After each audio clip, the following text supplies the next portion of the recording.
Is reportedly investigating Minnesota Governor Tim Walz and Minneapolis Mayor Jacob Frey over whether their comments were interfering with immigration efforts in Minneapolis. Mayor Frey says the probe is meant to intimidate him. Governor Walz responded in part, weaponizing the justice system against your opponent is an authoritarian tactic. The only person not being investigated for the shooting of Renee Good is the federal agent who shot her. And now a U.S. district judge appointed by Biden has ruled that officers cannot use tear gas on protesters who are peacefully demonstrating following a civil rights lawsuit. DHS Secretary Tricia McLaughlin says these protesters are not peaceful, writing, despite these grave threats and dangerous situations, our law enforcement has followed their training and used the minimum amount of force necessary to protect themselves, the public, and federal property. That is Fox's Matt Finn. President Trump is pitching a new health care proposal. President Trump's great health care plan, as he calls it, would eliminate federal dollars subsidizing insurers and instead create health savings accounts backed by the federal government. Our plan would reduce your insurance premiums by stopping government payoffs to big insurance companies and sending the money directly to the people. The president says his plan would also codify prescription drug price agreements and enhance fraud safeguards, but the framework leaves a lot of details to be ironed out by lawmakers, including payment amounts and eligibility requirements. At the White House, Jared Halpern, Fox News. Abigail Spanberger is set to take Virginia's top office today, becoming the first female governor to lead that state. She will be sworn in during a midday inauguration ceremony in front of the state capitol in Richmond. Spanberger's inauguration marks a new chapter in the state, with Democrats pulling the levers of power in state government. America is listening to Fox News.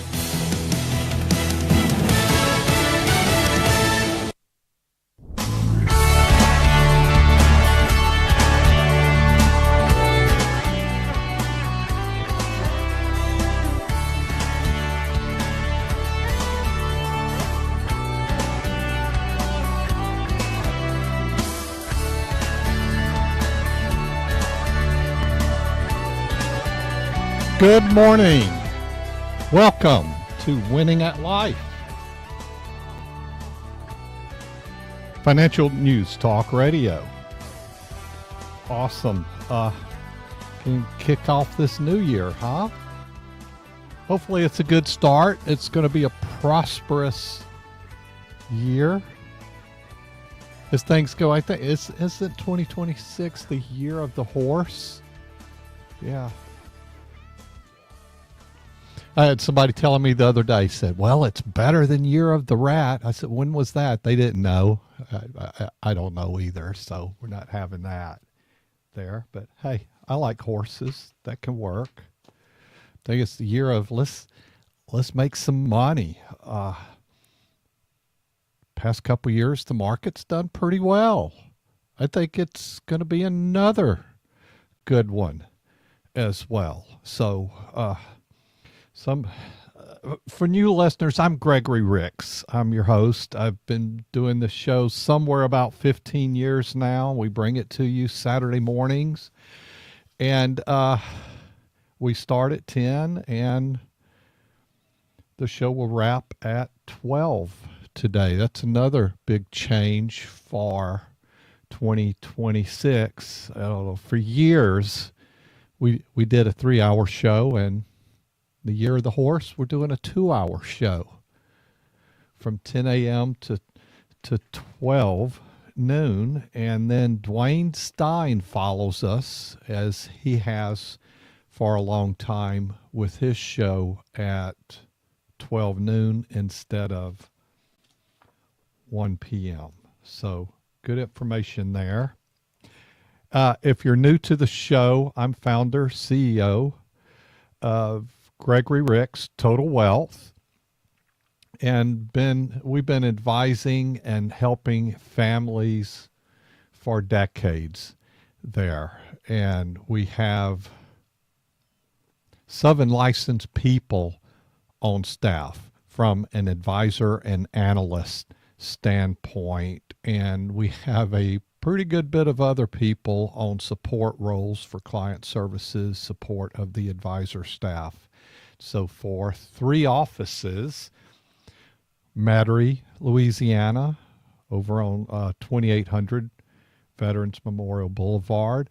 We also have a Mandeville office, and a Gulfport office as well. So if you're looking for some help, got some questions and want to speak with an advisor, if you're a client and need help, is just one number to call to start a conversation, continue it, or to set up a meeting. We do in-office meetings and we do Zoom meetings. So we do work with families across the country as well as what technology has evolved to. But if you're wanting to have an in-person sit down, I like those myself. I'm kind of biased towards that, kind of old school, but we know how things are evolving. One number to call. It's 504-832-9200. And they'll get you squared away whether you want to do a Zoom meeting, you've got a question that you need answered, or somebody get back to you. They can set up a 15-minute call to maybe work on that concern or help that you need. If you're looking to schedule one of the office visits, and once again a Zoom, they will get that schedule for you. You could call today and leave a message, and team member will get back to you when our office opens. So it's 504-832-9200, and the website is gregoryricks.com. And I'll share, if you picked up on, you're going to hear me saying Gregory Ricks Total Wealth. So we're doing a slight rebrand as well and moving away from the and associates for clarity. And I just kind of, there's one thing I kind of tired of after, and there's other things, but this particular thing I tired of is when the and associates, somehow people think we're a law firm. To be clear, we are not. Now, we do help families on estate planning, but we're not a law firm. So we're doing away with the and associates. So it'll be Gregory Ricks Total Wealth. And we are about helping you with your money. And that's what the Total Wealth represents. So the website's not changing. It's GregoryRicks.com. So that will continue the same. Phone number still the same, 504-832-9200. And nothing else other than kind of that rebranding. I've got Jude Heath here in studio with me of J. Heath Company CPAs. Hey, Jude, how is the new year starting for you? Very busy. Good morning, Gregory. Yeah, it's just like it's the year of the horse, year of the tax season. It just starts all over again. Did you actually get a break in 2025? Does it end at some point kind of like, whoo, we're through?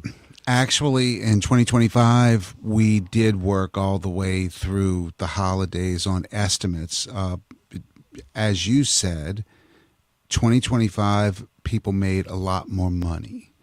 And sometimes they didn't put enough away. They didn't make enough estimated tax. And so we just got an overwhelming response with what can I do now? How can I save on these taxes? First, calculate my taxes. So that's our sweet spot. You know, after December 31st, it's tough to do much. But before December the 31st, we maybe could have some ideas on how to help.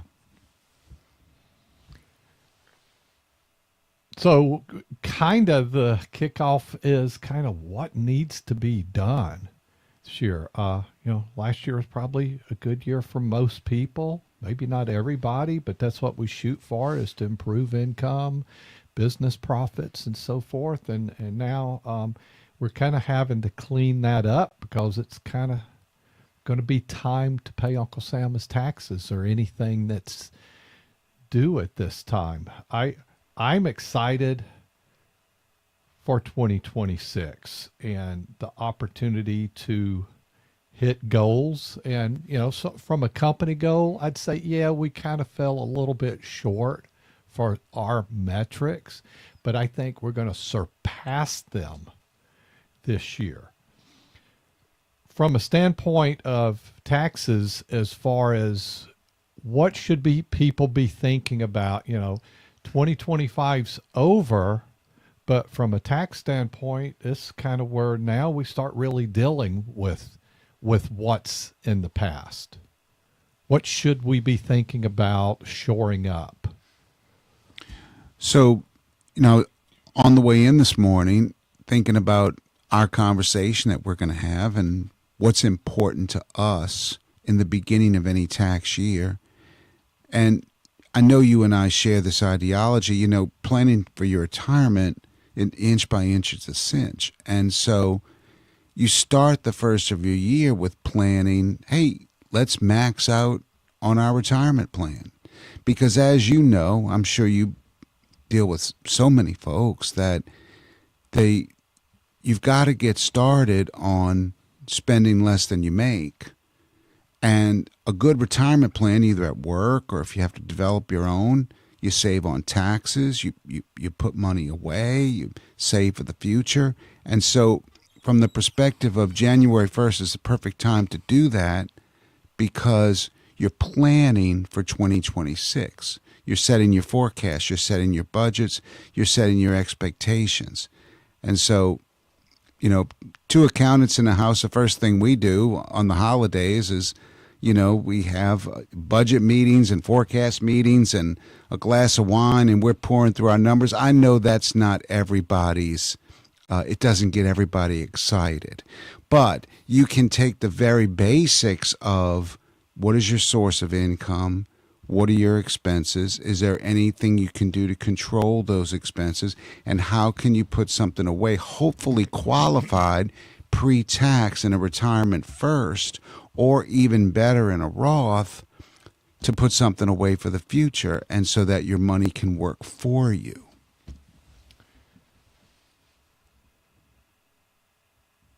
So from a standpoint of finishing up the year, so if there's any taxes still due, so we want to, and those are great points about starting the new year. So I'm going to go through a little bit more on the back end of the year because there's a few dates that are coming up. Kind of a big date is January 26th. The IRS will begin accepting the 2025 tax returns. Do a lot of people hit it right then? Are y'all prepared all of a sudden you're going to ship off lots of returns? I'm never in January. I don't know if I've ever in my life submitted a personal return in January. Well, the first folks that we have to make space for is the financial aid folks. That's the parents that come in that have to have their return completed, toot sweet, because they're submitting their financial aid package for their college children. So that's the first 2 to 3 weeks of tax season that there's other people that are going to come in, and it's not that we're not serving them, but we're prioritizing the needy. And so we put that together, and we've even over the years gone, helped them fill out their FAFSA. Some folks just don't feel adept at that, and obviously we do. And so, we'll give them a hand with that. Is there a deadline on the FAFSA that's in this beginning of year? It's not a beginning of the year deadline, but there's this sense of almost kind of like first come, first serve, or, I've got to get mine in so that it can be considered. I've been through it 4 times with 4 kids, and I kind of know that it's not anything for us. Of course, we submit it. So, but for some folks, it's a life changer because, the kids could get a good amount of money at one institution, or if something doesn't work out right, they could not get that amount of money at their dream institution or something like that. And so, it's a lot of emotion in that expediency. And so that's the first thing that we do is anybody that comes to the door and they've got to have their taxes done quickly for FAFSA, then we make space for that. Yeah, because I don't see that there's any early in the new year deadline. The main federal FAFSA deadline looks to be June 30th. But I completely get what you're saying about is kind of like they want to get in line as early as possible, get that submitted there. Because if you wait until June, gosh, that's not a good situation to be in for the fall for school from that standpoint. So that's pretty important. Another deadline that might come about is, once again, the June 26th is the submitting of tax returns. January 26th of 2026 is when, once again, IRS starts accepting the 2025 tax returns. January 31st, the deadline for employers to send W-2s and 1099s. That's a pretty big deal right there. Right, and so we are gaming for that right now. We're acquiring address changes on 1099s, and that's a lot of our work right now that we're past January 15th. So explain that deadline, and I guess that's a hard deadline for the listeners that maybe have just started a new business or just got some employees or people expecting. Explain what goes on with that. Well, the first thing we did in the beginning of the year was backstepped a little bit because the amount of the limit on the 1099s are getting ready to change in 2026 to 2,000, not 600. And so we started the year saying, 2,000, but then the more we read into it, actually no, that's 2026 1099s that are due in 2027. The 2025 1099s that are due in January of 2026 are still 600. And so we a couple of clients, we had to go back through and add some 1099s. So what does that mean? 600 versus 2,000? Well, obviously the 2,000 or the 600 is the amount that you would pay that contractor or landscaper or whatever you have. What I'm getting at is, if it's less than 600, do they have to send a 1099? No, they don't. Okay, so that's what the 600 represents. You've got to send that out. Correct. It's reportable. But next year, it's got to, if it's 2,000 or more, that's like easing up. That may mean people aren't reporting $1,900 in income. No 1099 was issued. I'm surprised at that. So we've talked about this on the show before, that just because you're under the 1099 limit does not mean you don't have to file taxes on that income. So if you're a landscaper that is, you've in 2025 somebody paid you $500 and you didn't get a 1099, you still have to include that income on your tax return and pay taxes on it. So I know we've talked about that a couple of times. And that's kind of on the honor system. I guess where that come from, people might would tend to fudge on that or something or skate by. But, if you had 100 accounts paying you $1,900, it's a good bit of income that you're not 1099 on. It's interesting you mention that. A lot of our tax system is on the honor system. It is honorable to, I folks come in and like, what can I get away with? Well, look, okay, it's a bad way to introduce yourself. Let's talk for the honor system. Let's talk about. At least they were honest with you. Like we'd like to not pay taxes on everything. Let's talk about the law. There are ways to save, but not by ignoring the law. You've got to know the law, and you've got to take advantage of what's in the law. That's where an audit will get you. Yes, and an audit could find you on the other side of that, and so you would owe some taxes and possibly some interest and penalties. Okay, so that's big work that has to be done. I know we do a good bit of work on that. My team handles getting those out. There's another deadline I don't have listed here, but it's pretty important. When are we supposed to have our 2025 taxes all in that we're going to owe? So the rule is you pay the lesser of the 2 years, the lesser of 2025 or 2024 by January 15th of 2026. That's a very general rule. There's some income limits in there, but that describes it the best. Now, it's supposed to be equally paid throughout the year. If you wait and make one big payment at the end of or in the beginning of 2026 for 2025, over the course of 2 years, the IRS will charge you an estimated tax penalty for not paying throughout the year. So you and I have talked about that in the past. Yep, and it's real. Using EFTPS and paying, now it's kind of starting to think about getting away from that and just using the IRS payment system, direct pay.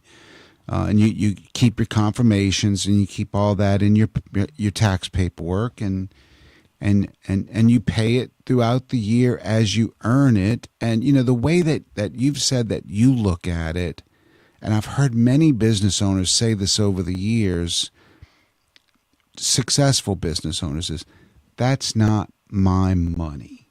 I've earned it. I owe that piece to the IRS.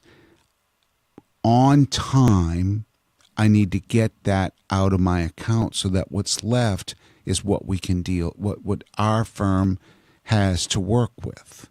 You don't borrow from the IRS because it's a slippery slope. You get behind the 8 ball and you can't catch up. So hey, I've experienced that in the past. I don't like that, and and just on whatever that number is, if you're holding it quarterly, that's 3 times that. Just think if it's $10,000 a month that you've created in taxes that you're going to owe, and you wait till the quarter. Well, that's $30,000 out the door. And if you're looking at cash reports, you're being misled if that's not separated out. So I like it, honestly, to be off the books. It's their money. That's not my money. I don't want it. And how I think about it when I see my weekly cash report is what I like to look at, is kind of see where I'm at. So there's consistency there. So to your point about January 15th, and that was a big deadline for us on Thursday, is getting everybody that the last number, the best estimate that we have that they needed to pay in by January 15th in order to avoid penalty. You said something about 24 or 25. So the estimated tax penalties work off the lesser of the 2 years. So let's say you have an up year and a down year. Happens a lot in real estate. You have an up year, you have a down year. You have to pay the lesser of the two, equidistant throughout the year, by January 15th of the subsequent year.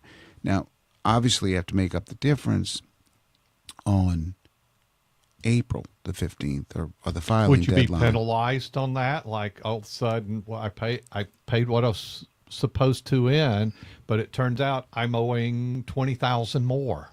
And are you going to pay penalty on that? Not if you file or extend with a payment by April the 15th. So that's the point is that you pay the lesser of the 2 years by January 15th, and then you make up the difference on April the 15th. So that's the January 15th, then the April the 15th. You're Right. pretty square. Right, and you can extend if you're not quite ready, but make your extension payment, and that way, because we have to educate taxpayers all the time that, well, I had an extension. Why am I? Well, you're paying a penalty because the taxes were due on April the 15th. See, fun, exciting stuff. It is a blast. Well, we're gonna when we come back, we're gonna talk about the IRAs, Roths, and all, or what are we needing to look at doing.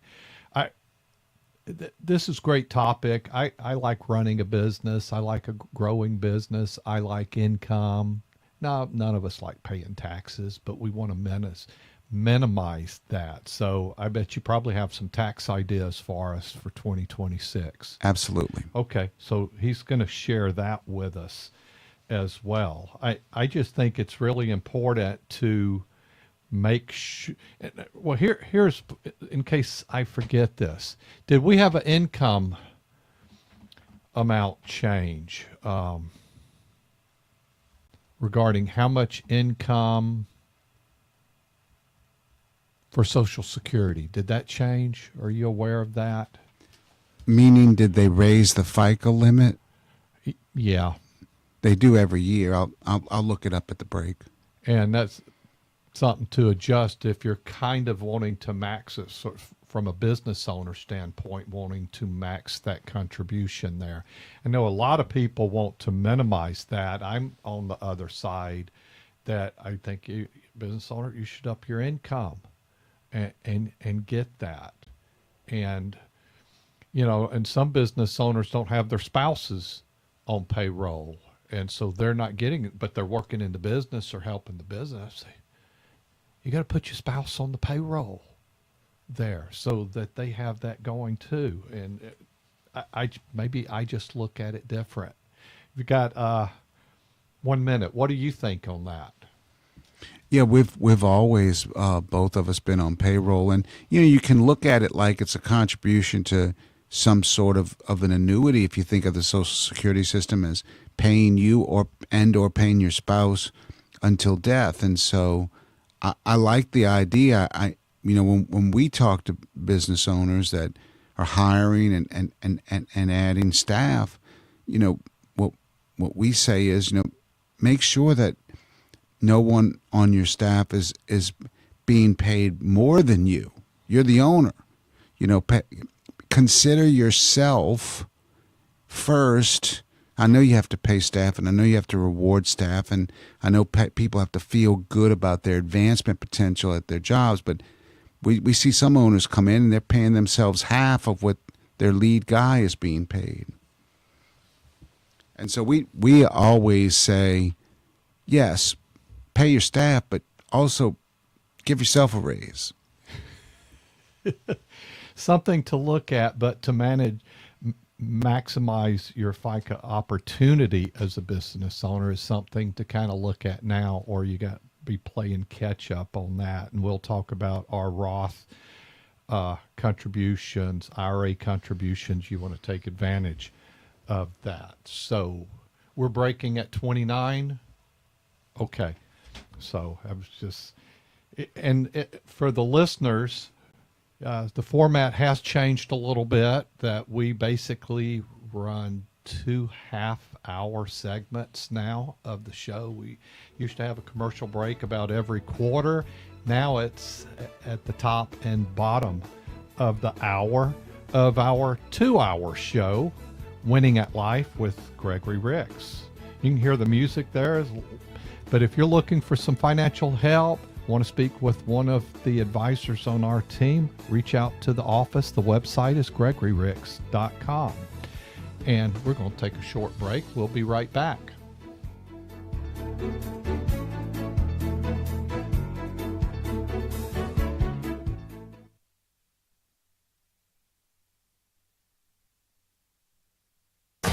Ask Gregory is a financial podcast from the guys who bring you Winning at Life with Gregory Ricks. Could this be your Social Security, your 401k, pension, lump sum, your debt, student debt, credit cards? You all are so good. I've listened to you for years. Sometimes I'll pull over to the side of the road and just listen. Find the Ask Gregory podcast on the Winning at Life app, the iHeartRadio app, Google Podcasts, Apple Podcasts, and Spotify.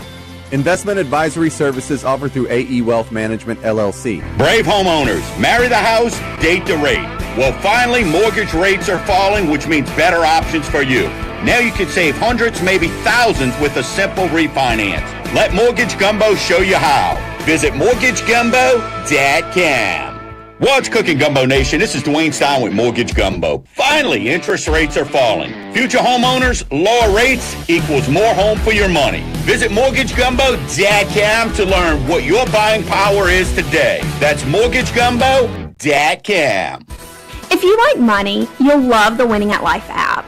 On the Winning at Life app, you can hear the Ask Gregory podcast, where you'll find episodes based on a financial topic. So if you're looking for help on a specific situation, there's a good chance you'll find it on the Ask Gregory podcast, including episodes on 401ks, taxes, stocks, Social Security, gold, and whether or not you should buy an RV. Hear the Ask Gregory podcast on the Winning at Life app, your wallet's favorite app. Half of estate planning is having a plan put together for your loved ones when you pass away. The other half of estate planning is dealing with someone else's plan when they pass away. Sometimes they have a great plan, but sometimes you need a little help. Don't leave your loved ones in a bind. Call me, and we'll make sure you have a plan. Hi, I'm Wes Blanchard, an estate planning attorney in Metairie. What's your plan?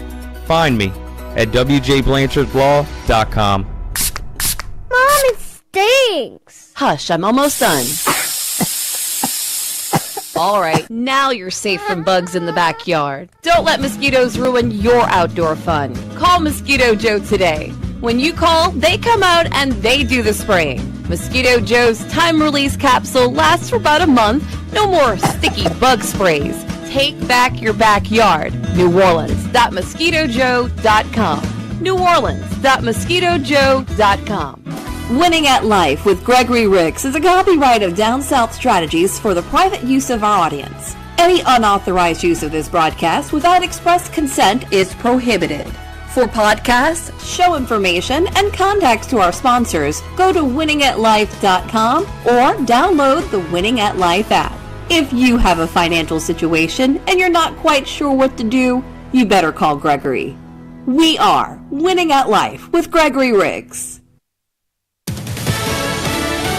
Fox News, I'm Angelo Bavaro. The Justice Department now investigating Minnesota Governor Tim Walz and Minneapolis Mayor Jacob Frey for allegedly interfering in immigration enforcement efforts. When the governor or the mayor threaten our officers, when the mayor suggests that he's encouraging citizens to call 911 when they see ICE officers, that is very close to a federal crime. U.S. Deputy Attorney General Todd Blanche there. Attorneys for Charlie Kirk's accused killer Tyler Robinson are trying to remove prosecutors from that case. Tyler Robinson's lawyers say a briefing revealed the child of an attorney in the Utah County Attorney's Office, dubbed Prosecutor A, was 85 feet away from Charlie Kirk when he was fatally shot in September, arguing this is a conflict of interest. Fox's Kristen Goodwin reporting there.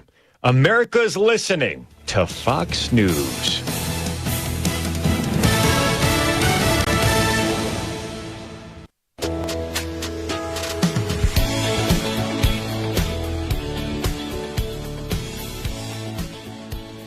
Welcome to Winning at Life. I'm your host, Gregory Ricks. Welcome to the show. If for newbies, it is the financial show for New Orleans radio, for the Deep South, and across the United States. And once again, thanks to iHeartRadio. Wouldn't be possible without their help on making this show happen. First off, I guess the miracle was talking me into doing it about 16 years ago. And I knew I was going to be doing it for a long time, but who knew? I did a weeknight show for about 7-year period in there, and I remember that was kind of a 6-month test I agreed to. And I said, well, if I can do it for 6 months, I can do it for longer. So, and that turned out to be for 7 years that I did that. Also, you can stream us on our YouTube channel. Chris, how do they find us on the YouTube channel? Okay. Great. That's that law firm. Yeah, we'll change the name. So it's Gregory Ricks and Associates on our YouTube channel, but we're getting that changed to Gregory Ricks Total Wealth, right? Okay. That would be awesome. Got to sync up these changes here out there.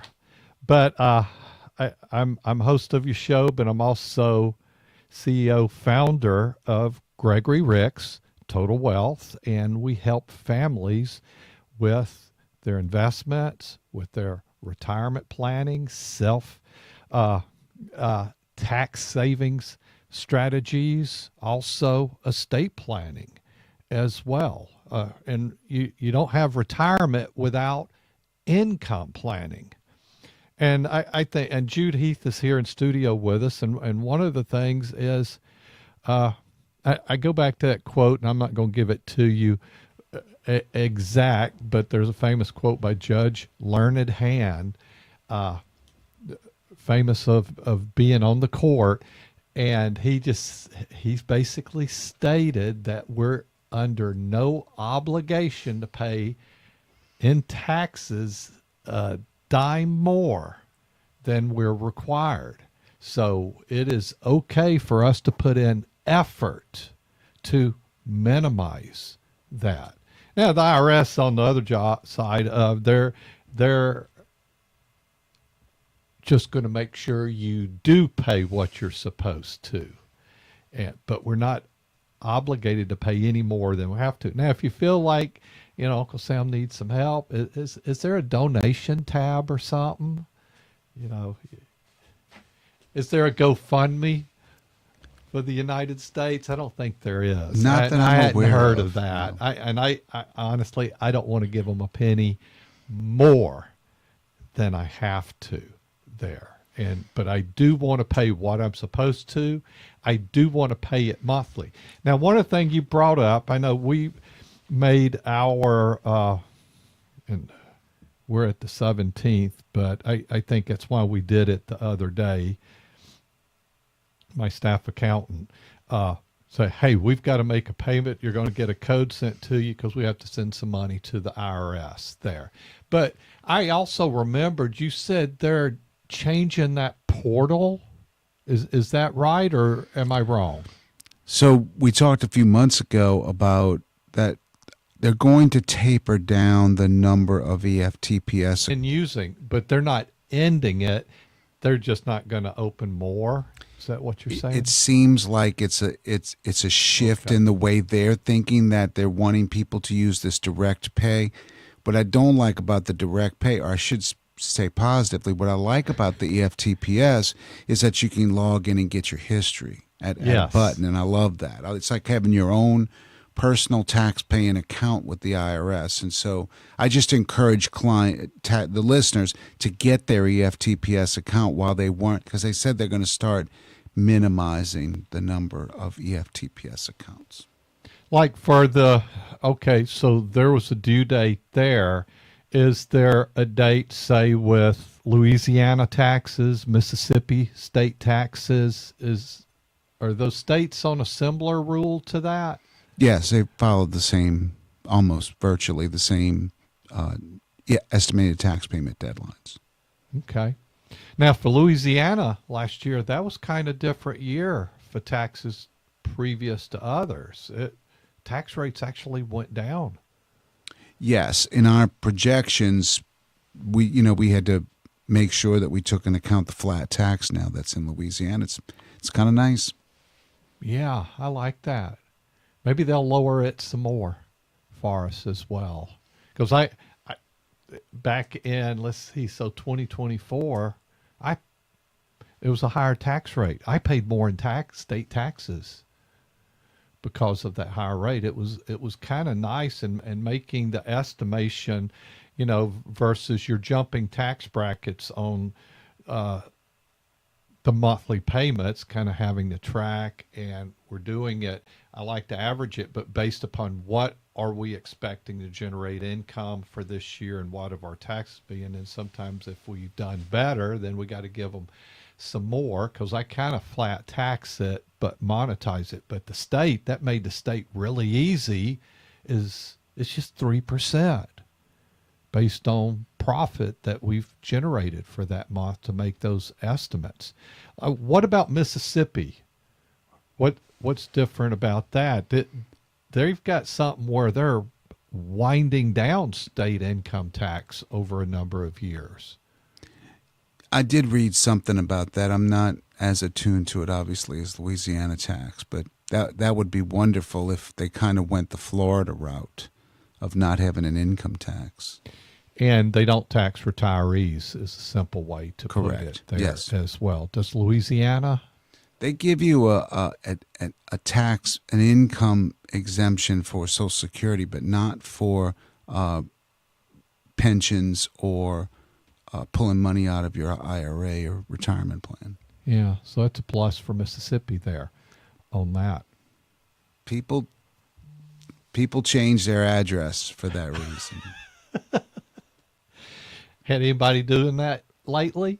Yeah, we've had several folks over the years that decided they wanted to retire to Mississippi. Well, but to do that, there means they have an address there.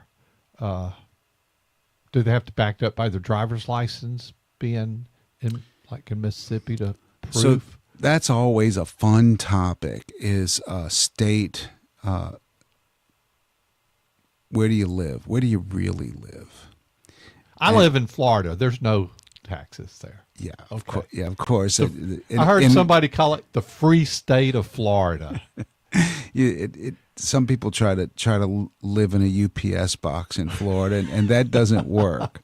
So it goes to intent, and what I usually begin the conversation with clients, I just had a conversation yesterday with a travel nurse that wanted to establish residence in Louisiana. She's currently a South Carolina resident, and she's moving back, but in advance of moving back, she's taking a travel job. And so I said, well, to advance your residency in Louisiana, start with your driver's license and your voting record. Where do you vote?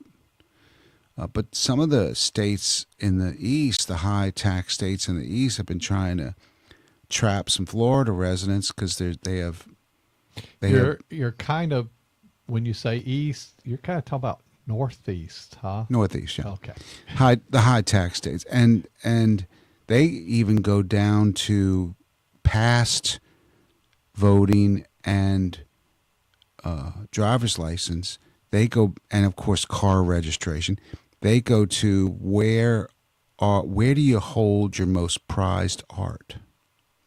What house do you keep your most prized art in? Where is your veterinary care done? I thought it was intriguing. The detail. Yes, I'm intrigued by it because what's happening is, the high tax states are seeing an exodus, and they're trying to grab some of that back, and so it's kind of nice to see. It's a little bit of a history in the making kind of lesson tax wise, and of course we know that not everybody gets all giggly with tax news, but we certainly do. We love that stuff. Okay, some thoughts here. For 2026 tax year, the IRS has increased contribution limits for individual retirement accounts as follows. Annual contribution limits. The standard limit under age 50 is $7,500, up from $7,000 in 2025. I always kind of like this. Now I've got to learn new numbers for this year, but that's a good thing. We get to put more away. It means, hey, I've got more going in my Roth. Now, I'm in this category, the catch-up limit, age 50 and older. We're not giving out ages here, but I'm over 50. So the catch-up limit, age 50 and older, is $8,600. That includes the standard deduction of $7,500 plus an $1,100 catch-up contribution, which was adjusted for inflation from $1,000. So now it's inflation adjusted. I'd forgot about that change. That's pretty good. Roth IRA income phase outs. I'm going to let you give a few thoughts on this after I hit this category here. Roth IRA, and that's contribution limits also for Roths, right, that I just gave there. So Roth income phase-out limit, your eligibility to contribute to a Roth IRA depends on your modified adjusted gross income, MAGI, for 2026. The phase-out ranges are single or head of household, 153,000 through 168,000. Married filing jointly, that's a good sized number. It's 242,000 to 252,000 for the phase out. Married filing separately, they don't give you much room there. It's 0 to 10,000. It's this range is not subject to annual adjustments. Thoughts? So I want to back up. You know, one of the things that we share, we have kind of, each of us has kind of one of these cash register brains that we're just kind of running numbers. I can watch you think as you're spinning out numbers. And you know, in the past, you and I have done this backdoor Roth analysis, not backdoor Roth, this Roth IRA analysis where you do it over a 10-year thing. Do the 7,500 over 10 years again, just because a lot of young folks think, that I don't think it wouldn't help if I saved 7,500. I hear that a lot, and just do your cash register stuff with the 10 years 7,500. Well, 7,500 over 10 years gets you to 75,000 there. That's a pretty darn good number. And if you think about getting to 75, that looks like a ridiculous number, but it's not that much. And if you've got to get a side job, or in this gig economy, there's opportunities to make money. Heck, I hear about people going on TikTok and getting a bunch of followers. Next thing you know, they're making some revenue off that. That's crazy. But look, what does it take for you to get this free money, $7,500, and do it for 10 years? And just say you get to 75,000 and you started at 20, now you're at 30. Just that block of money, and let's say you average 7.2% return. We're making this hypothetical, but say you average. Historicals kind of give this is a solid number from a historical standpoint for the market. That money's going to double every 10 years. So in another 10 years, without adding any more, your 75,000 now goes to 150. Another 10 years, your 50 goes to 300. Another 10 years, your 300 goes to $600,000, taking you to retirement point. That's just on that 7,500. You should be contributing other money elsewhere, like through your 401k and other savings, and you should be accumulating some non-qualified savings. Just understanding that simple number, that if you did that 7,500, and we're talking about you stopped after 10 years, what you've accumulated. So even if you went and did another type of account and saved that outside of that post taxes, you've got 1.2 million accumulated. But I challenge you, why stop contributing after 10 years? That's some wild money. Every young adult, I don't care what age, somewhere 20 to 30 to 35, you got plenty of time. And I don't think life is about retiring at 65. Like, oh, well, I can't wait to get to 65 and work. I think more of the conversation, Jude, with families, with household, is retirees, is work longer. Your money's going to last longer. You're needed in the workforce. Work. Now, if you've got some hard job and you're climbing through pipes and through scaffolding and just it's really physical and your body can't keep up, might be, diesel mechanic, those are hard jobs and all. There might be a point where they transition out of that laborious job to something else, but don't put pressure, and you can lead more of an abundant life in the workforce, or semi-retired or retired. But I always think more about working longer. And a reason for that, Jude, is everybody doesn't have enough saved. But we just give, and so the young adults that are listening, and I just say everybody under 40, really pay attention to that, because you kind of say, well, I didn't start doing this in 20 and I'm 40 now. Well, how old you going to be in 30 years? 70. I kind of gave you the math for that. So if my math brain is right, and 7,500 is about $150 a week, maybe $20 a day, which is, a meal out. I think you can still eat out for $20. And so $20 a day, and if you just said from 20 to 30, by the time you retire, it's worth $1.6 million conservatively at 7.2%, then I think of it as it's $1.6 million for every 10 years of your adult working life. Yeah. If you got 5 decades to work. And you keep doing it. Yeah. And then it keeps building. Everybody should have 7 figures. Now, of course, we're going to have inflation over time, and it's probably at a pace of averaging over the next, and don't hold me to this, but, probably average 2.5% to 3% over decades.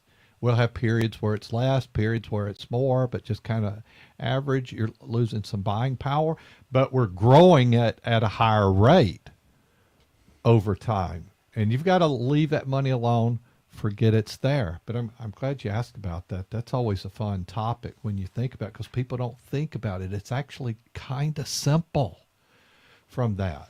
And you know what? I'm sure you do the same thing, but when I have folks, sometimes it's younger folks, sometimes it's middle-aged folks that come in, and first of all, you can't change yesterday. Second of all, they're not electing you to be Jerome Powell's replacement. Pretty sure. And so you're not going to be able to change the Fed. You're not going to be able to change monetary direction in this company. All you can do is play in the current. We all remember when we were little kids and we'd jump in the river and how much fun it was to play in the current, because the current would carry you. And that's really what working monetary life is playing in the current and just riding it out and enjoying the ride. Awesome. Thank you, Jude. On additional retirement plan limits, we have the super catch-up coming now.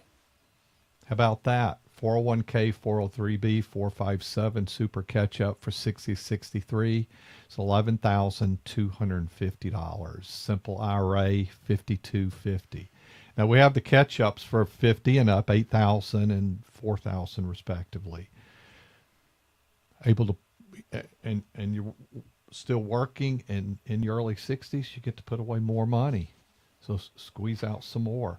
So one of the things you wanted to talk about, I know we're winding down. Heck, you ought to just stay here for a couple hours and do the show with me. But home office deductions, you kind of said there's a lot of controversy around that. I wanted to make sure we got that in before this hour is up. Sure. So, the IRS put out this blurb about, I don't know, golly, it seems like it's been 15 years ago now that, don't take the home office deduction. That's a red flag.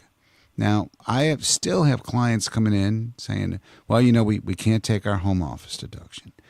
And my first response is, do you actually work at your house? And, for the most part, post-COVID, we're all kind of working everywhere, including our house. And so I said, well, I always say, there's laws behind all this. And so if you fit the laws, you shouldn't be scared to take, as you said, that judge, you should not be scared to take a rightfully due deduction that's available to you. And so the first thing about home office deductions is it has to be exclusive. What that means is you can't put a desk in your child's playroom, your children's playroom, have toys everywhere, and say that that's your home office. It has to be an exclusive area for you to do business in your home. And so that exclusivity actually has to be monitored. What I tell clients with monitoring on anything, that you have to evaluate the time spent on something. The best system I've ever found is just to keep a little travel diary on your desk and just make notes about your use. And from that, you will add up the time, and an agent that wants to see that, it has to be contemporaneous, which means it's at the same time that the activity occurred. You can't update your travel diary 5 years later after the IRS has come in. I tell clients, use different color, pen, ink. Just use it for what it's supposed to be for, which is to keep track of your usage of your home office. And so within the usage ranks, you take the dimensions of the home office. If it's 10 by 8 or 10 by 10 or 10 by 12, that's a square footage, 120 square feet, divided by the square footage of the home.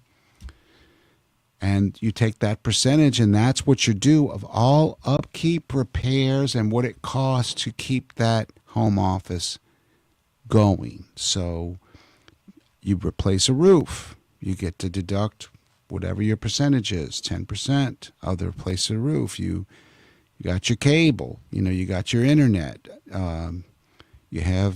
Some people have backup internet or redundant internet.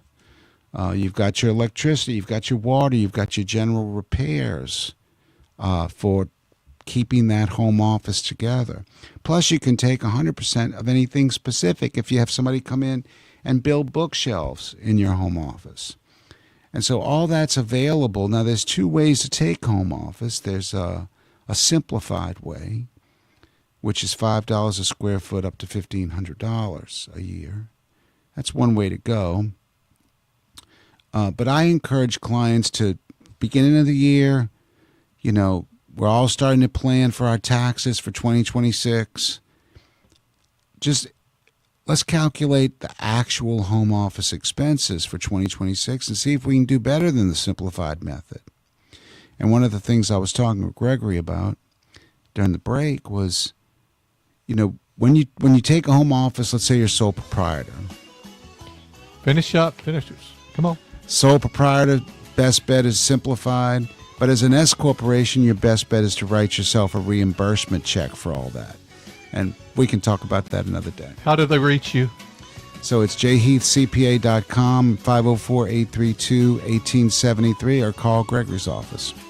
Thank you so much for joining us today, Jude. A lot of information. I know, if you need some help, reach out to him. Reach out to my office, GregoryRicks.com. We're going to take a short break and be back with hour 2 of Winning at Life with Gregory Ricks. If you've got a financial situation and you're not quite sure what to do, you better call Gregory. I started my retirement about 5 years ago, and I truly am late in life. Would I be better to just withdraw the money out of my GSP and pay that mortgage off? My problem is I have champagne taste in a beer sour. What is a balloon note? Is that cutting it too close? So will I still be eligible for Medicare? Is there anything better I can do with the money I transferred into the Roth from my 401k? My goal is to retire at age 60. I'm 54 right now. Hey, I have a 9-year-old son, and he's got probably $2,500 in. Is there anything we can invest it in? I just started a 401k a little late in life. Then I should be like 10%. Now, how far in advance do you recommend that someone goes to visit the Social Security office? I want some money in a casino playing poker. Gregory Ricks and Associates, 504-832-9200 or GregoryRicks.com. Investment advisory services offered through AE Wealth Management, LLC. The Ricks Report with Gregory Ricks. One of the core jobs with annuities that goes back hundreds of years is to guarantee income for life. It has that option in there. We like to use it as a distribution tool of income that, markets go all to hell and your assets won't go down. So that should be part of your blend to help levelize volatility with some risk-averse assets that's going to grow despite what's going on in the markets. It can be pension-like money, and a lot of what we do is bond-like money in that world. Bond-like is what annuities do, not what they are. Winning at Life with Gregory Ricks, Saturday mornings at 10 on News Talk 99.5 WRNO. Find us on the Winning at Life app or GregoryRicks.com. Investment advisory services offered through AE Wealth Management, LLC. News Talk 99.5 WRNO-FM, New Orleans, comes from the Mortgage Gumbo Studios. Your locally trusted home loan lender. MortgageGumbo.com. Minnesota in the hot seat. I'm Angelo Bavaro, Fox News. The DOJ is investigating the state's governor, Tim Walz, and Minneapolis Mayor Jacob Frey. Fox's Matt Finn. There's a facility here that ICE is using as its headquarters, and protesters and agitators have been targeting agents there, launching fireworks at them, protesting as well. Well, yesterday, the Deputy United States Attorney General Todd Blanche went inside of that facility. He gave a pep talk to immigration agents. I talked to Mr. Blanche, and I asked him about Governor Walz and Mayor Frey encouraging people here to find opportunities to resist ICE. When the mayor suggests that he's encouraging citizens to call 911 when they see ICE officers, that is very close to a federal crime. And sources tell Fox federal prosecutors are investigating both Governor Walz and Mayor Frey for allegedly impeding law enforcement efforts here. And this all comes as those anti-ICE protests in the city continue.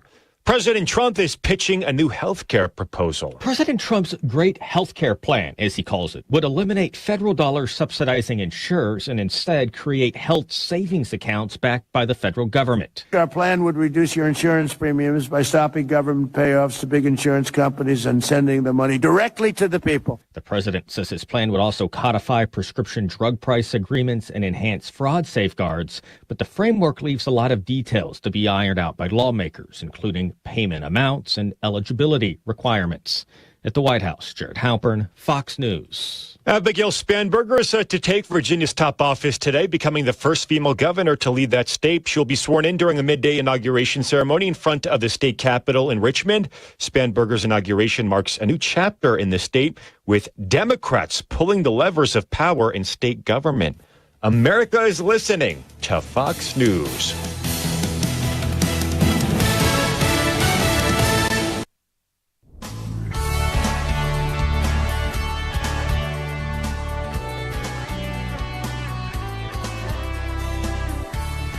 Hey, y'all. How's it going on this beautiful Saturday? I appreciate you joining in. One of the things I ask of you is to share. Don't have this as your best kept secret. Share Winning at Life with Gregory Ricks with friends and family. We're, even about clients that work with us or those that are coming on board. That's one thing we ask. And I kind of refer the firm, Gregory Ricks Total Wealth, as a family office. And we're there not only to take care of you, but your family and your close friends. Don't let it be the town's best kept secret or your household secret. We're doing great things for you, but how about let's do it for the family. Let's help out the friends as well. So I'm challenging you, don't let Winning at Life with Gregory Ricks be a secret. So wherever you see us on Facebook or other social media, I'm not sure where all we are, but and on the YouTube channel, you should be streaming the show right now. Go to Gregory Ricks and Associates on the YouTube channel. Now, I don't know about all this likes and sharing. Chris, do we do that there, or is that kind of more a Facebook thing? He's laughing at me over here, but I'm just wanting to say the right thing. But share this out there, and I challenge you to go check out that channel. Listen to the show from there. With that said, always we're streaming on Facebook Live as well, and something else.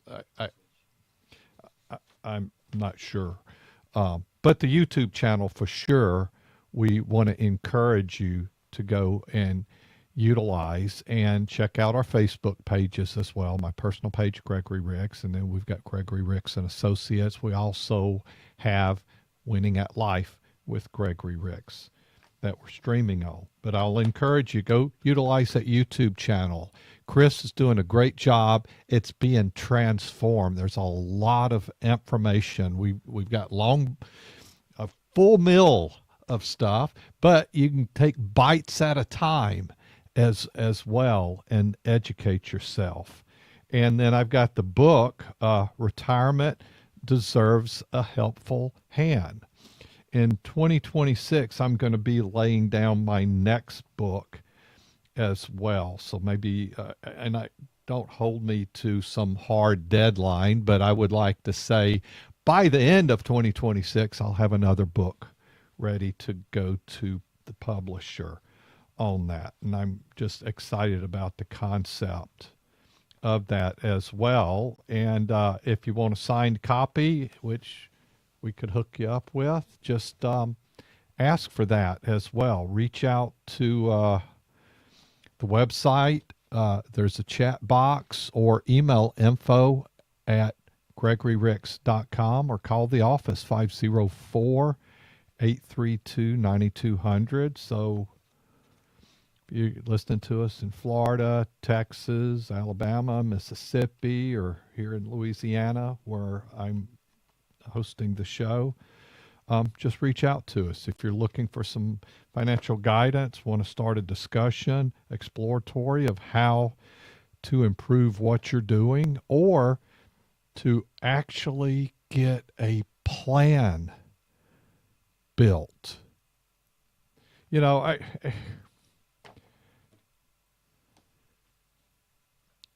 lot of folks do it themselves. I think you need a sounding board. You also need a coach. I've been doing this a long time. I'm pretty darn good in this industry. My opinion, I think our firm is one of the best in the industry. And we put a lot of effort throughout the year in the education and bettering ourselves. And one thing about you doing it yourself is you don't know what you don't know. And that is why you should work with somebody else. And I think it's important because data research has shown you average a higher return historically working with a financial advisor. We just bring other ideas and strategies, and because of our resources and our success in the industry, we have a lot of resources and contacts, which brings us to information, managers and such that you're not going to have awareness of, or perhaps not even access to. And that's why you should reach out and start a conversation and see if we might be a fit for you, for yourself, for your family, and for your friends as well. So you can start by just going to the website, GregoryRicks.com, exploring that, and a little more about our philosophy and some basics on how to is go request a book, the copy of the book, Retirement Deserves a Helpful Hand there. For those streaming over on YouTube, it's on your screen right now. Get your phone out, take a picture of it so it reminds you. Text your wife, your kids, your friends. Let's help them out a little bit. I'm going to shout out because the way I get to talking, I'll forget, but the show's not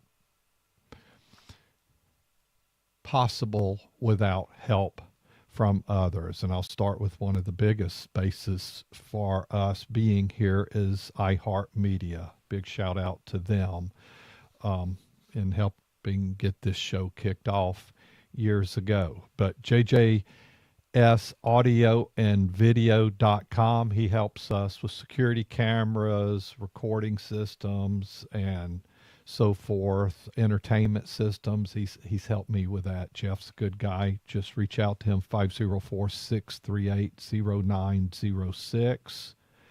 Dwayne Stein of MortgageGumbo.com, Jude Heath, J. Heath and Company CPAs, Wesley Blanchard Law. Also, First South Farm Credit.com, Pat Huber over there. We're going to be having him on our podcast here soon that we're working on being kicked off. I know. You were kind of saying, well, you've been talking about that for a hot minute. Well, we're close, aren't we, Chris? We're close. He held up a couple fingers really close together. So I'm excited about that. And I'm going to shift gears now. Social Security. That is a big decision, and we have a big decisions guide. Well, it's not called that, but Social Security Decisions Guide. Go to gregoryricks.com/Social Security. If you're looking for some information, some guidance there, we're going to have some educational events upcoming on our calendar this year. So we're going to be covering some on Social Security, some on investing, some on estate planning like we did last year. Now, we've been getting lots of requests, but we formed a partnership with a nonprofit, and we're actually going to be putting on educational events in the Mandeville, Covington area this year. And you ready for this, Mississippi?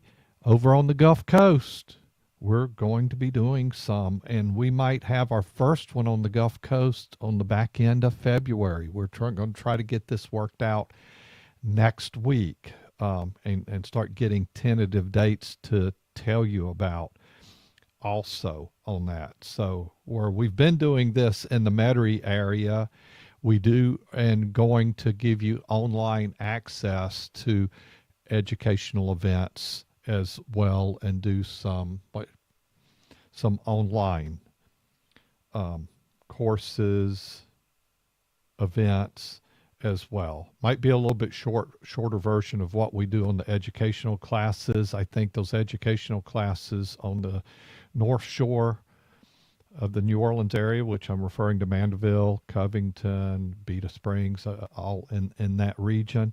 Those are going to be about an hour and a half class. We were thinking about doing 2 of those in a week, and I'm like, gosh, can we, instead of doing 2 1-hour class plus, can we get it compressed and get it into an hour and a half? And that's what we're going to shoot for, and that is what our plan is. These classes that we're going to roll out in that area and on the Gulf Coast, those are going to be 90 minutes.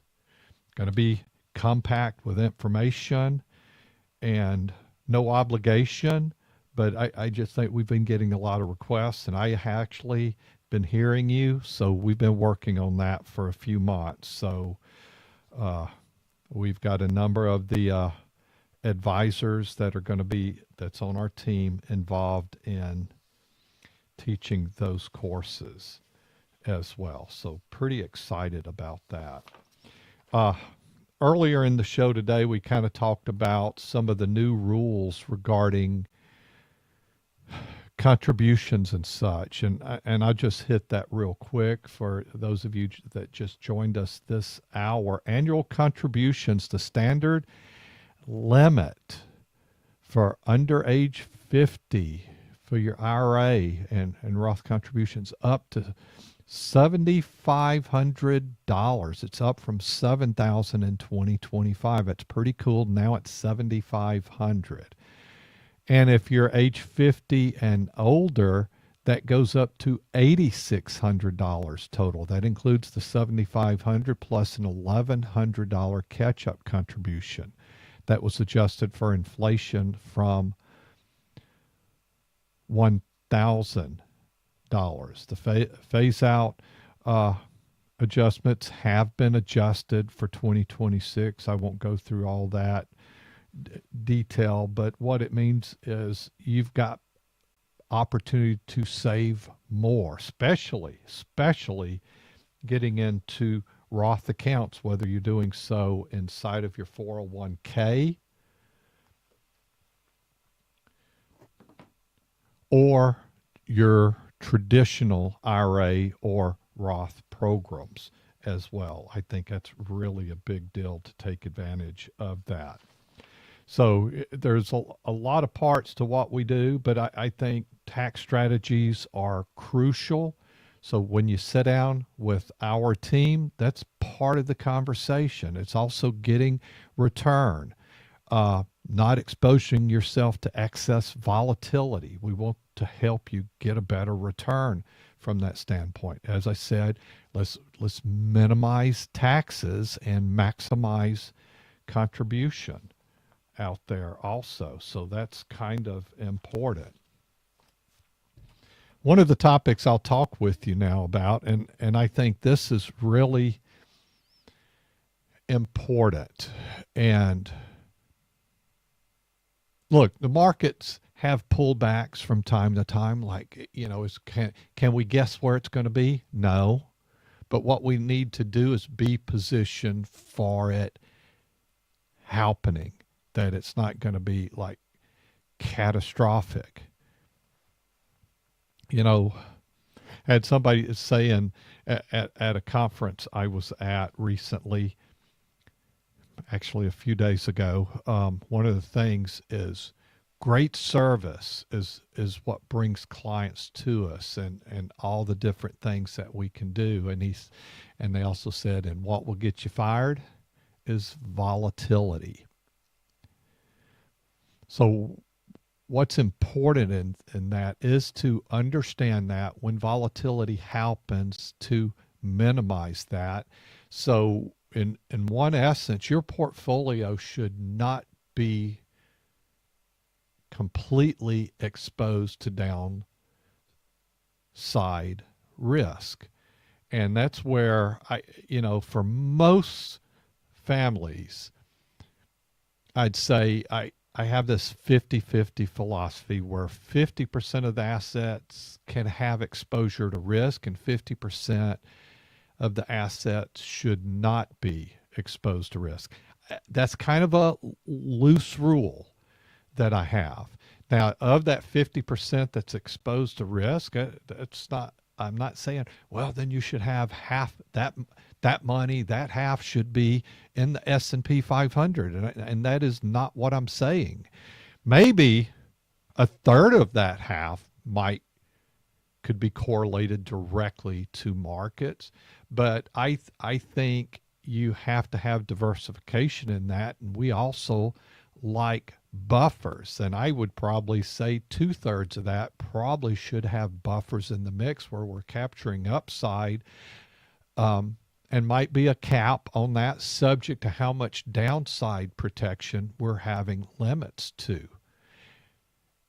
And we have to understand when the market does a pullback, it's not a permanent thing. It's typically a temporary thing. And it's an opportunity. It's like a discount sale. Somebody, your favorite store hitting with a sale, like, oh, do I have some excess money I can take advantage of that discount? It's kind of like making a purchase. I want to buy at a lower price. They're knowing that it's going to go back up. We don't know how much it'll go down, how long it'll stay down, or when it's going to go back up.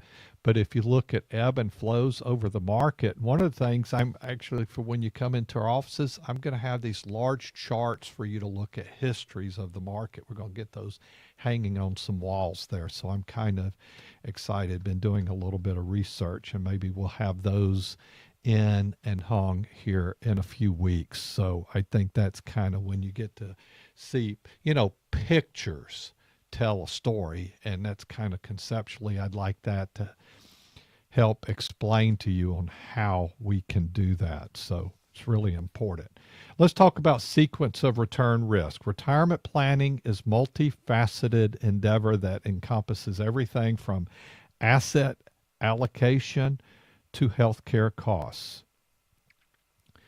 One crucial yet often overlooked aspect is sequence of return risk. The risk refers to the danger of experiencing negative investment returns early in retirement, which can significantly deplete a retiree's portfolio and potentially derail their long-term financial security.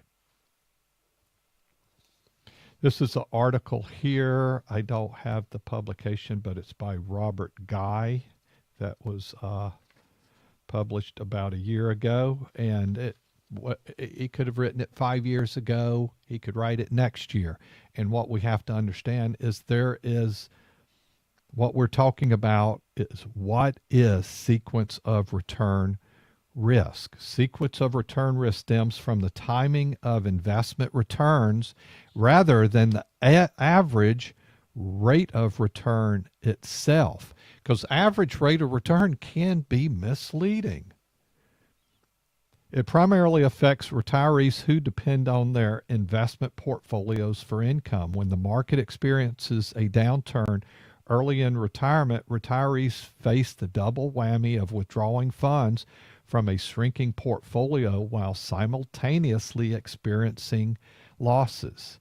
Even if the market rebounds in subsequent years, the initial depletion of assets can have lasting repercussions on the sustainability of retirement funds. And when you come in and have a sit down with us and we start talking about building out a portfolio and creating an income plan and looking into the future, this is something we're going to take you through sequence of return risk and even show your situation built into that so you have an understanding of that and the impact of that. And at simple put, we don't want to expose our income source, our source of retirement income, to sequence of return risk. The impact of sequence of return risk, the ramifications of sequence return risk can be profound. A study by the American College of Financial Services found retirees who experience poor market performance in early years of retirement face a significantly higher risk of running out of money later. And this is something from the do-it-yourselfer standpoint. You may not realize that or how to build or think about that. But what you have to be worried about, and it's the number one question on surveys that we've done for the years, and it's typically asked like this. When we do a survey, it's, will my money last? Or will I run out of money? This risk is particularly pronounced for those who follow a fixed withdrawal strategy, as they must sell assets at depressed prices to meet their income needs. Moreover, sequence of return risk can force retirees to adjust their lifestyle or spending habits unexpectedly. This can lead to an emotional stress and anxiety, undermining the enjoyment of the retirement years that should ideally be characterized by peace of mind and financial security. That's how you'd like to describe it. Yeah, I agree. And I'll tell you, simply put, if you're taking your income from market accounts, it's real simple. You are exposing yourself to sequence of return risk. While the sequence of return risk cannot be eliminated, there are several strategies that retirees can use to mitigate its impact. First is asset allocation. A well-diversified portfolio that includes a mix of stocks, bonds, and other assets can help cushion the impact of market downturns. Bonds in particular provide stability and can serve as a source of income during bear markets. Dynamic withdrawal strategies. Instead of adhering to a fixed withdrawal rate for their income plan, retirees can adopt a dynamic withdrawal strategies that adjust their spending based on market performance. Techniques such as the Guyton-Klinger rules or the 4% rule with guardrails allows retirees to scale back withdrawals during poor market conditions, preserving their portfolio for future years. In practice, does that sound reasonable to, when market does a pullback, well, I'm going to reduce my income? You know, most people, and I've done this for a long time, most people are taking income based upon what their needs are. Their needs doesn't necessarily go down or their bills stop running in because the market's had a downturn. So that is something you can make adjustments if you have room in your retirement income. Another aspect of that is cash reserves. Maintaining a cash reserve equivalent to 1 to 2 years worth of living expenses can provide that buffer during market downturns. This enables retirees to refrain from selling investments at unfavorable prices and gives their portfolio time to recover. Good rule of thumb, but I think downturns, historically, we've seen some last longer than that. And once again, I kind of like, well, let me finish this and I'm going to give you a version that I personally like. And then longevity planning, incorporating longevity risk into retirement planning can help retirees prepare for the possibility of longer than expected lifespan. Annuities and other longevity products offer guaranteed income streams that can supplement retirement savings and reduce reliance on volatile investment markets. And then the last is regular portfolio rebalancing. Periodic rebalancing ensures that a portfolio's asset allocation remains aligned with a retiree's risk tolerance and financial goals. This practice prevents overexposure to volatile asset classes and reduces the impact of fluctuations. Here's how I see it, and I go back to the 50-50. I think you should have about half the assets in risk on and about half the assets on risk off. That's simplified, but it can be offset somewhat. Could be 60-40, 70-30. But I think where we're taking income from needs to be, we'll think of it a bucket or a basket, that income, that it has enough in it that income can be taken out of that. If we didn't touch it, replenish it or anything, that income should be able to flow from that basket anywhere from 3 to 10 years.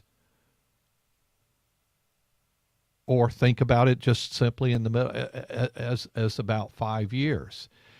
And then the other assets have a longer time frame where they can be correlated to risk, but that doesn't mean to put it all to expose it all to market volatility. I think there should be a mix of correlated to the markets, but also built in with buffers as well, having a mix there.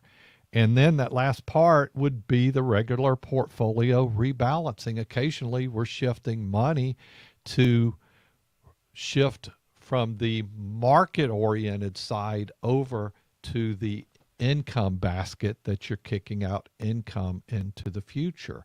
And that is something that's looked at every year on how are things going and making sure you have balance there.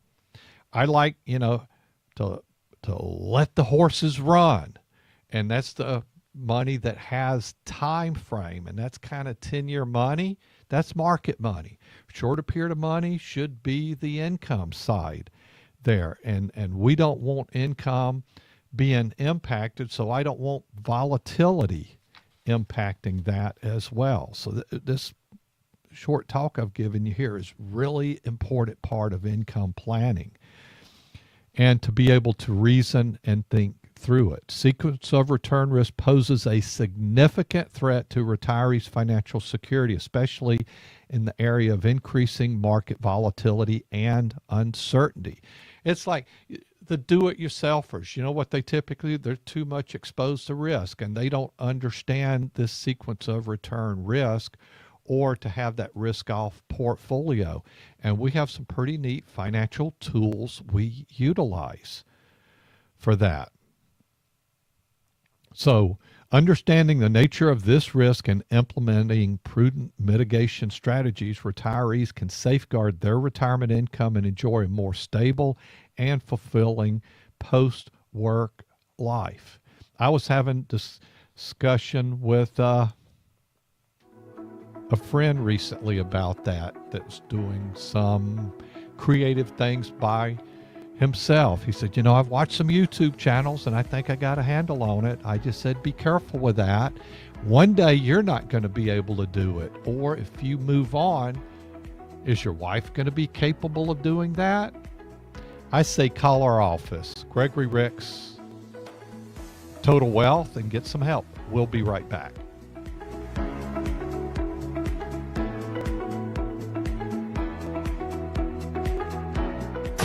Ask Gregory is a financial podcast from the guys who bring you Winning at Life with Gregory Ricks. Could this be your Social Security, your 401k, pension, lump sum, your debt, student debt, credit cards? You all are so good. I've listened to you for years. Sometimes I'll pull over to the side of the road and just listen. Find the Ask Gregory podcast on the Winning at Life app, the iHeart Radio app, Google Podcasts, Apple Podcasts, and Spotify.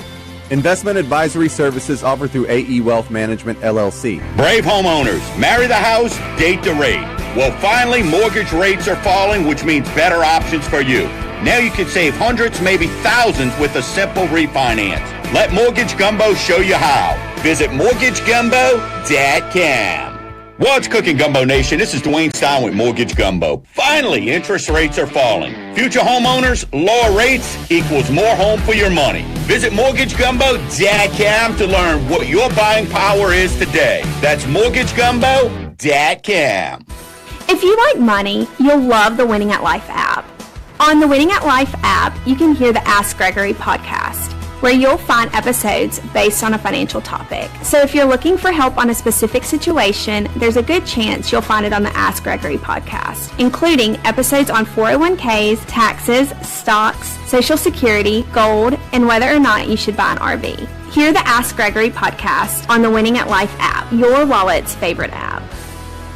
Half of estate planning is having a plan put together for your loved ones when you pass away.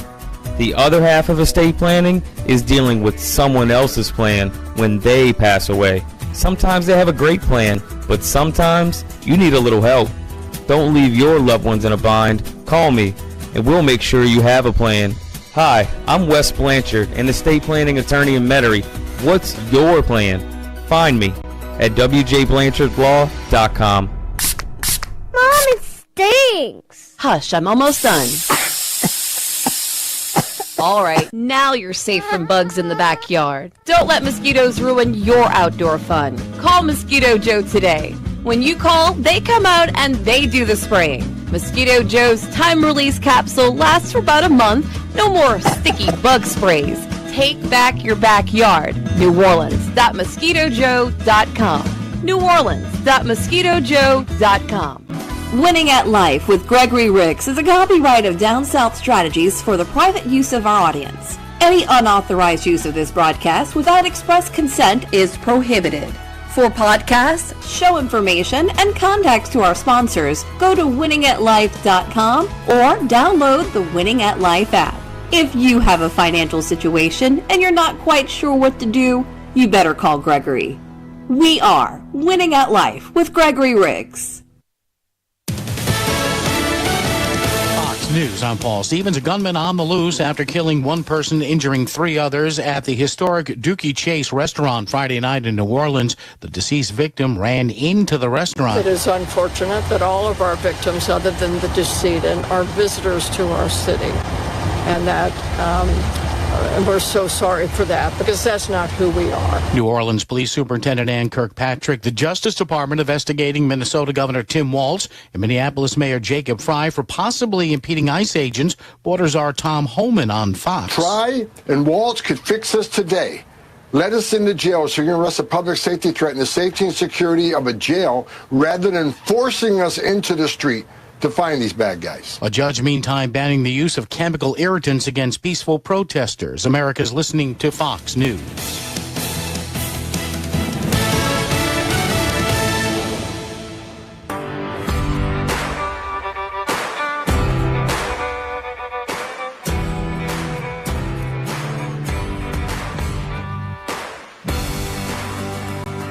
This is Winning at Life.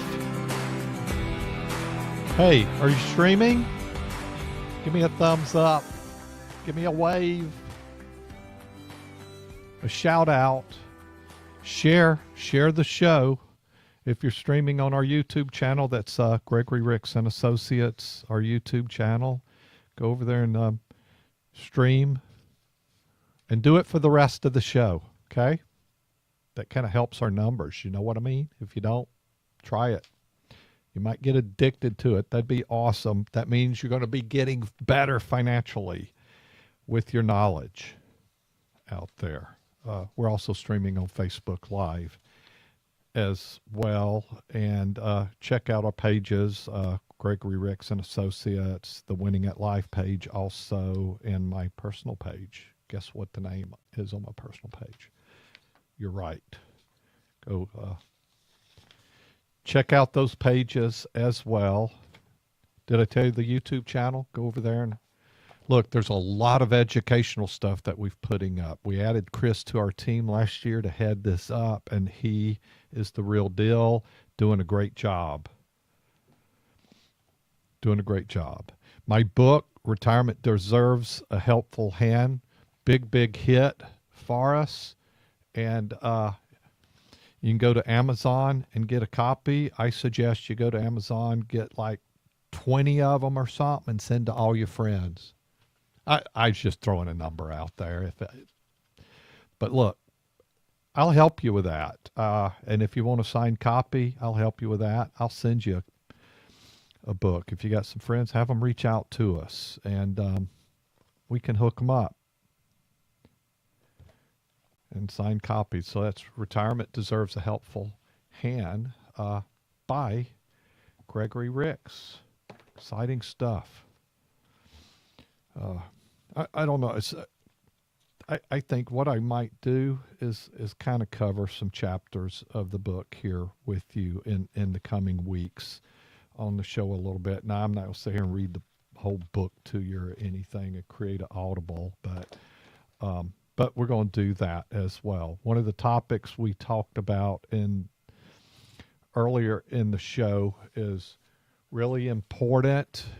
It impacts you really during the retirement years. However, if you're needing to tap into money during accumulation years, even if you're non-qualified investing, sequence of return risk, meaning when you're taking income, the market drops and you're still taking income from it, you're locking in losses because you're having to sell securities at lower prices than maybe what they were or what you paid for them, and you're locking in losses. You should be taking income from a non-market correlated account. Some people say bonds. Well, those are kind of market correlated as well. They kind of move subject to interest rates. You know, tools that I like is I like insured money. Yeah, you insure your home. You insure your car.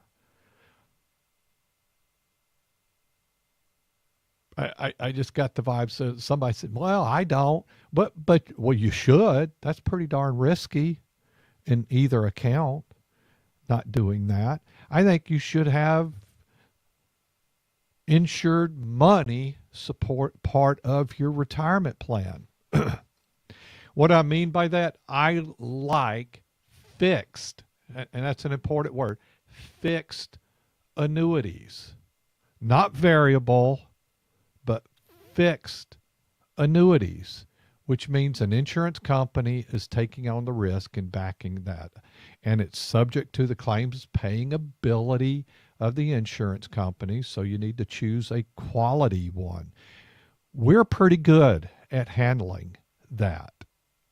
And that should be part of your retirement plan. So when you want to avoid sequence of return risk, some of that money should be in that insured money arena to where it's not exposed to market volatility. You could have fixed interest in that arena, or you could have index linked growth, which means money can grow to the upside of a market index that it's correlated to without downside exposure.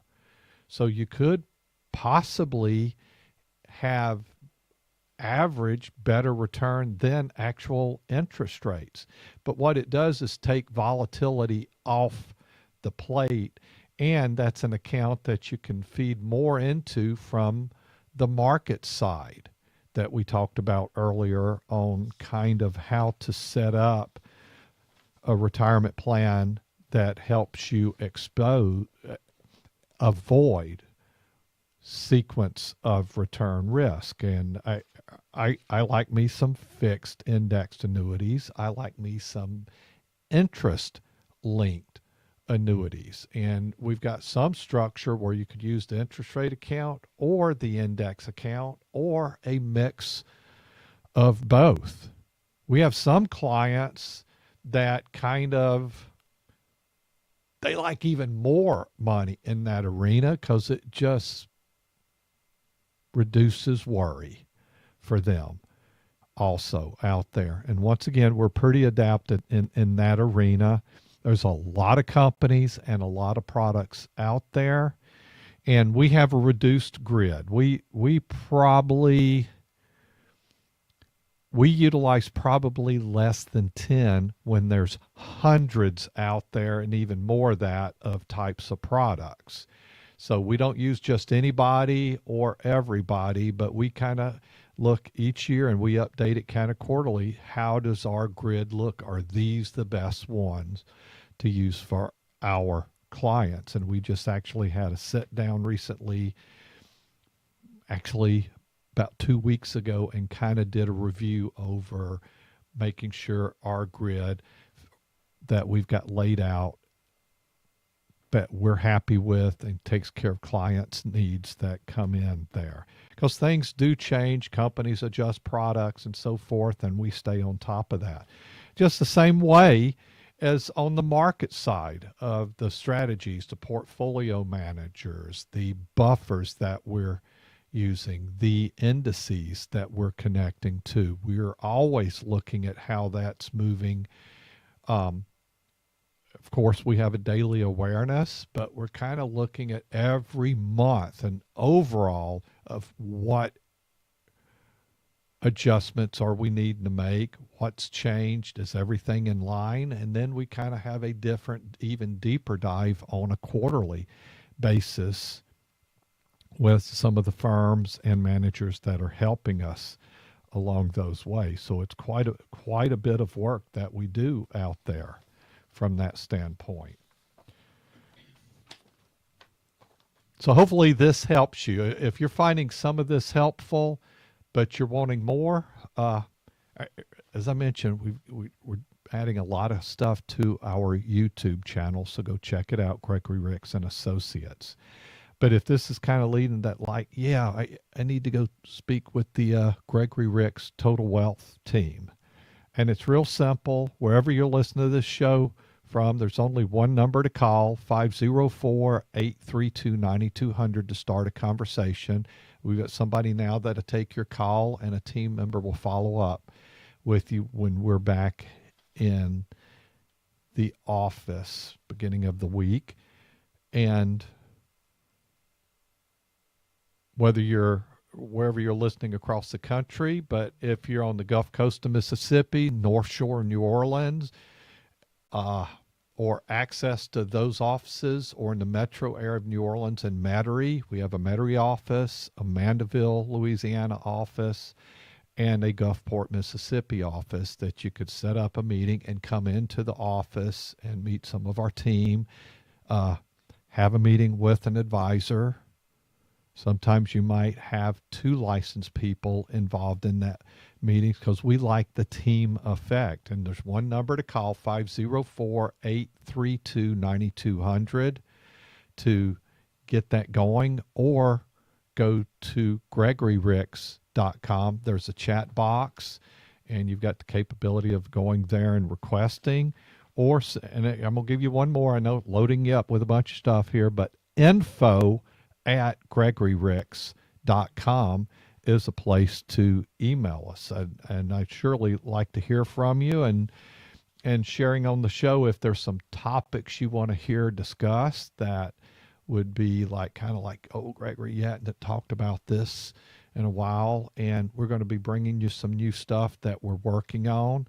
And the podcast, we're close to getting that rolled out. So we're working on a few things, and I'm not going to be in a rush to get it out and it not be all that, because I like it's going to be pretty cool, some of the things that we're going to bring you and some of the guests that we're going to have on there as well. And I think we might be more guest laden, because there's a lot of resources and great people we have access to that we can share their thoughts and ideas with you as well. Here's a topic by Catherine Paul Jug. And the topic is how to make sure you don't outlive your retirement savings.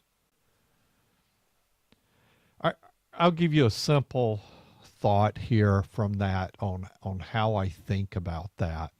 And in retirement planning, it isn't just about what's in my account now. You kind of say, well, I hadn't had anybody tell me this, but I tell you the story about how I look from a business standpoint, look at my weekly cash report.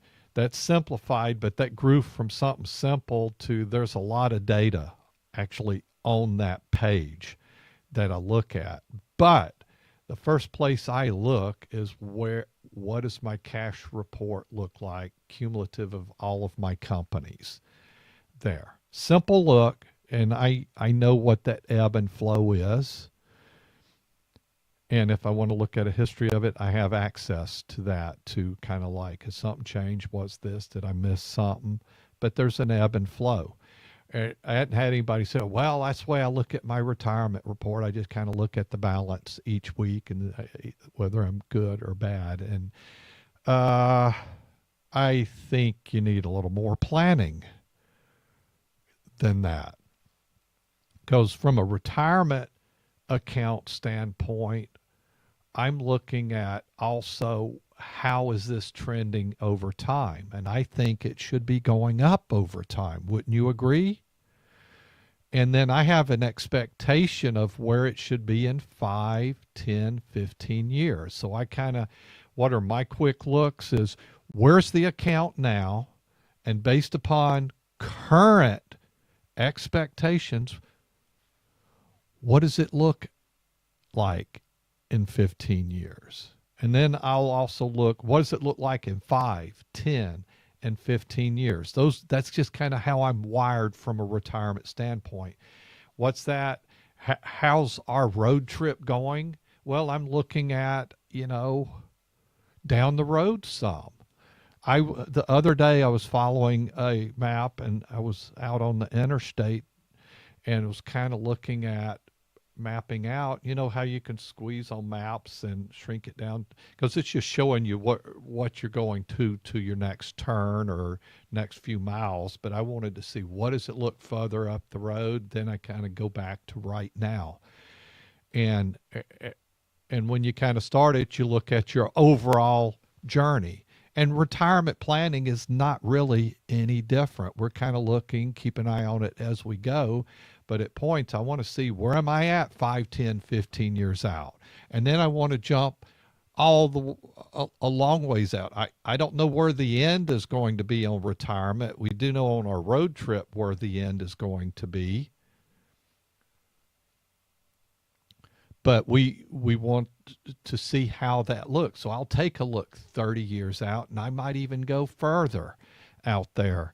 And depending upon your age, that might be going to look at age 95 or age 100 or 105 and see what do things look like out there. So that looks pretty good, but we're more focused on the now through 15 years to make sure this keeps going the right way. And if we are going to be on the other side of that bell curve and say there's a spin down coming later in life, we want to have an idea of how that looks further out, because when does the well go dry? 110, 105? Well, heck, that's pretty good. But also when I'm looking at 30 years out, say you're 60, that takes you to 90, hypothetically. How are we with the amount on hand? What excess money do we have? What will we have access to? Why? I'm looking at end-of-life costs, because all of a sudden costs may go up significantly, that you're having to hire help. There's more medical expenses, stuff you're wanting to take care of, maybe that the insurance isn't going to pay. You might have to change the environment where you're living. That might cost somewhat more. And I'll term it this way: do we have funds that we can spend through? Sometimes and this might be harsh, but I might say, do we have funds that we can burn through, meaning spend through some money for that end of life? Is there a couple $100,000 that is just extra in the plan? You're in great shape, because what you've got is margin. You've got room for the surprises, health to change or something, even if that happens earlier or much later in life. And you have to think about that out there, that all of this isn't going to go perfect. Heck, you might get in a car wreck. Somebody might run into you. Most dangerous thing we do every day is get into a car and go somewhere. Majority of time, for most everybody, that goes well. And sometimes it doesn't. My daughter got T-boned this week, and I was actually out on the interstate heading back from my Gulfport office back to New Orleans. I get this alert on my iPhone. My wife Stacy texts me that she's been in an accident. Next thing I do, I get an alert that she was in a crash. So I click on my phone, hit maps, and say, oh, I can be to that location in 25 minutes from where I'm at. So I diverted, headed that way, but the ambulance had already taken her off. She had a lot of help. A lot of people stopped.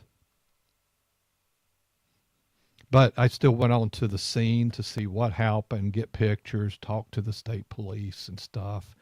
She's a bit bruised up. Her car was totaled, but it was in the Bush area on Thursday evening about 5:15. So if any of you are listeners that helped, thank you. Scary thing, we do every day is get into a car, and so you just watch where you're going, make sure you stop, don't speed, and if there's traffic and you got to be somewhere, just relax and make sure you arrive instead of not arriving to your destination. And we don't want to hit somebody else and injure them, such there. So it's pretty important, and make sure your car is kept up in good conditions to protect you as well. So sorry about the diversion there, but it was just kind of as I go through and thoughts that are important. So, and we have those impacts in retirement, that something may happen to your health, whether you're in a car accident, you take a fall, or have a heart attack, or get cancer. There's things you might have to have margin for, room for in your retirement plan. Might have to buy a car later on, might have to get some medical work done that maybe's not covered, or hire help. And that's what, when we talk about financial planning and having critical thinking and using an advisor of a sounding board, you need to have somebody there to help reason through this. If you're running your portfolio and managing it yourself, you're doing the buying and selling, and something happens to you, what is your spouse going to do? And I'm telling you, we can add a whole nother dimension. And that doesn't mean we have to take over everything, but you probably should add us to your team from that standpoint.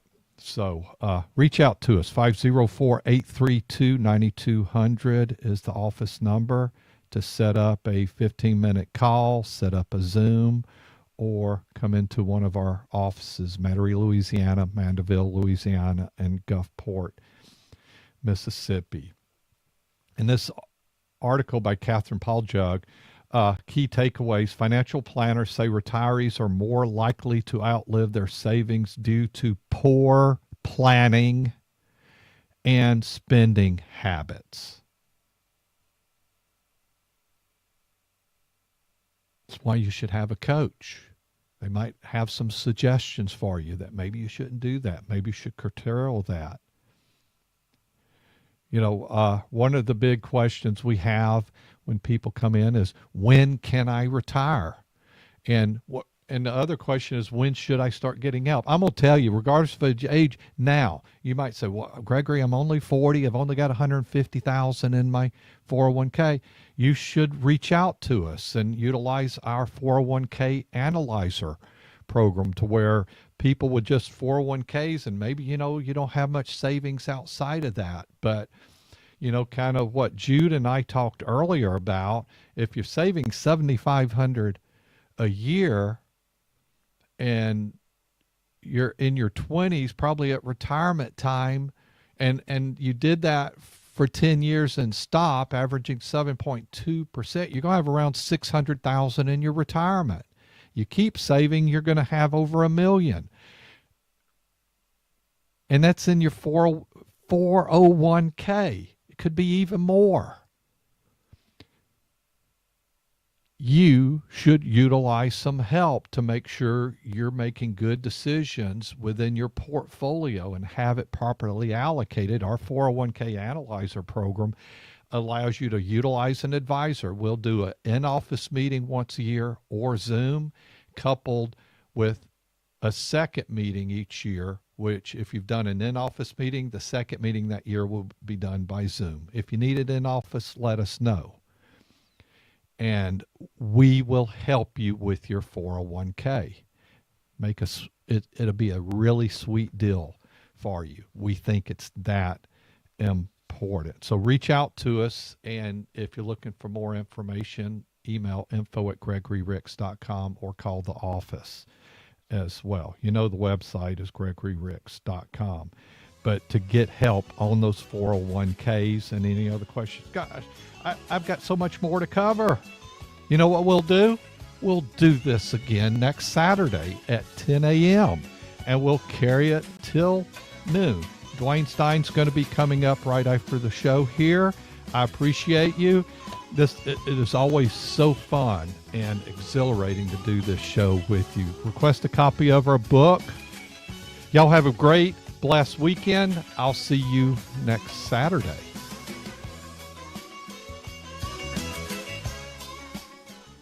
Investment advisory products and services made available through AE Wealth Management, LLC, a registered investment advisor. Insurance products are offered through the insurance business Gregory Ricks & Associates, Incorporated. AE Wealth Management does not offer insurance products. The insurance products offered by Gregory Ricks & Associates, Incorporated are not subject to investment advisor requirements. Investing involves risk, including the potential loss of principal. Any references to protection, safety, or lifetime income generally refer to fixed insurance products, never securities or investments. Insurance guarantees are backed by the financial strength and claims-paying ability of the issuing carrier. This radio show was intended for informational purposes only. It is not intended to be used as the sole basis for a financial decision, nor should it be construed as advice designed to meet the particular needs of an individual situation. Gregory Ricks & Associates is not permitted to offer, and no statement made during the show shall constitute tax or legal advice. Our firm is not affiliated with or endorsed by the U.S. government or any governmental agency. The information and opinions contained herein provided by third parties have been obtained from sources believed to be reliable, but accuracy and completeness cannot be guaranteed by Gregory Ricks & Associates. Please remember that converting an employer plan account to a Roth IRA is a taxable event. Increased taxable income from the Roth IRA conversion may have several consequences, including but not limited to a need for additional tax withholding or estimated tax payments, the loss of certain certain tax deductions and credits, and higher taxes on Social Security benefits and higher Medicare premiums. Be sure to consult with a qualified tax advisor before making any decisions regarding your IRA. Neither AE Wealth Management nor advisors providing investment advisory services through AE Wealth Management recommend or facilitate the buying or selling of cryptocurrencies. Third parties and guests of the show are not affiliated with, nor do their opinions reflect those of Gregory Ricks & Associates or AE Wealth Management. AE Wealth Management provides services without regard to political affiliation, and the views of individual advisors are not necessarily the views of AE Wealth Management.